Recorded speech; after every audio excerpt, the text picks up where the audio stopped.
Senator Judge. Thank you. Atras sa po, atras. Atras sa po tayo.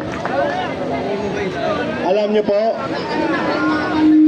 wala tayong pupuntahan na maayos kung walang nakikinig sa instruction.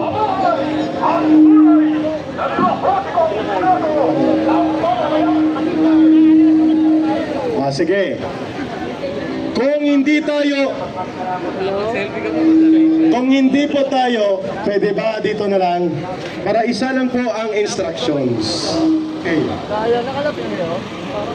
Dito ha. Okay. Hindi po kami nagagalit. Kailangan lang nating maging orderly. Maayos po tayo dapat. Ay paano po natin mabibigyan sana ng pagkakataon na makahalubilo sa Senator Marcoleta kung dinudungog natin? Diba? So kung hindi po kayo makikinig, i-off namin ang microphone at isang oras tayo magtinginan na lang. Hindi ba yun? Sige, off natin ang microphone and magtinginan tayong lahat sa mata dahil wala nakikinig kung ano ang instructions. Kalmado na ba ang lahat? Kalmado na? Kalmado na! Okay. So kung kalmado na lahat, ipinaliwanag ni Councilor Tatay Rani, number 1. Si Senator Marcoleta po, kapareho ng iba pang senators, ay Senator Judge na po siya. So hindi po siya makapagbigay ng statement sapagkat binabantayan sila at may oath sila that they should remain objective and detached to the case.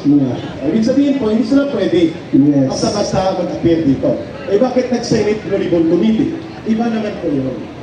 Yun po ay isang legitimate committee function nila sa Senado. Pero ang public assembly, kagaya nito, at magbibigay siya ng political speech, hindi pwede. Yes? So, dahil nandito na rin po tayong lahat, mag-programa na tayo. Okay ba? Okay na tayo? Okay na. Sintalas na natin. At nakabuti rin. Dahil nagsisenator na kulit tayo lumapit na rin kayo. Yes. Tayo'y magkalapit, ngunit magkalayo minsan. Sa magkabilang dulo ng mundo. Diba? Di ba tayo'y narito upang maging malaya? Tawagin ko na si Ining. Ma'am Karen! Ining! Ma'am Karen! Nandito na po ang bata. Magandang speech niya. Okay, naman po, nagre-request tayo na nandito ang kanyang mama. Yan. Nandito na si Ining. Yes.